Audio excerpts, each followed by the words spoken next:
Okay, this is Marissa Perella recording and Kelly Kempa, my partner, and we are going to show you our dissection of the sheep brain. Okay, so first off, these little ridges on the outside are the gyri, and then the cerebral hemispheres left and right, and then we have our longitudinal fissure going down the center, and our central sulcus is this nice little break between our frontal and parietal lobes. And the frontal lobe is up here, parietal here, occipital back there, and the temporal lobes on the sides. And then we have our cerebellum, the small brain, and the vermis, which are the worm-like structures on the cerebellum. We have our brain stem down there, and at the base is our spinal cord. And from there, there's a first hump, that's the medulla oblongata, and then our pons. From there, we have our olfactory bulbs, and meeting at the olfactory bulbs, just for labeling purposes, we're going to say the olfactory nerves are contained there as well. Then, this part got removed, but what would have been there should be the optic chiasma is the X, and then our nerves, and our tracts that descend from there. The infundibulum, which is attached to the pituitary gland, is that little hole right there. The mammillary bodies are going to come into play. It's a little difficult to see on our brain, but here's the vicinity.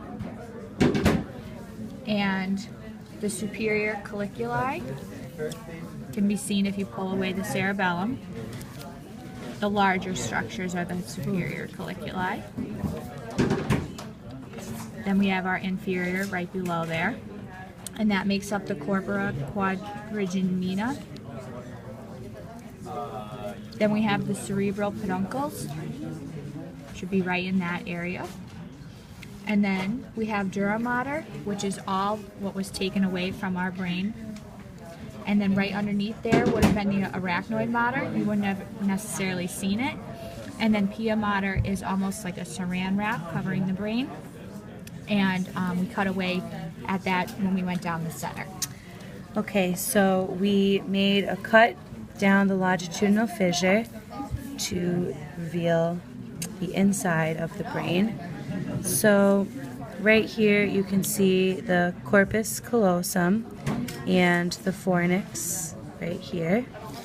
We have a better picture or view of the covering to the lateral ventricles, which is the septum pellucidum, which has interventricular foramen within.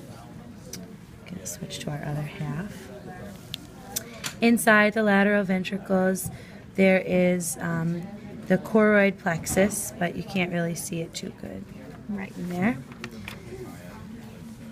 This structure right here is the thalamus, and the intermediate body and mass of the thalamus is what connects the right and left sides of the thalamus.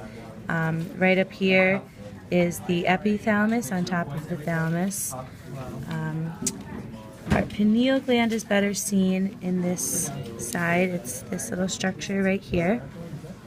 The third ventricle, just going to switch halves again, is the space above the thalamus. Over here we have our cerebral aqueduct, which flows down into the fourth ventricle, which is this little opening right here. The hypothalamus is this flat structure located underneath the thalamus. The cerebral peduncles are found in this general area. They're not really too well seen. And the mammillary body is also located right here. And here is the cerebellum with the arbor vitae going through it. The folia are these little ridges in the cerebellum. And right here we have the flocculonodular lobe, which is necessary for equilibrium and balance. Just to point out some important nerves that we were able to locate Right here, we have the oculomotor nerves still intact. And then right here, we have the facial nerve, but it got removed on this side. And that is our dissection of the sheep brain.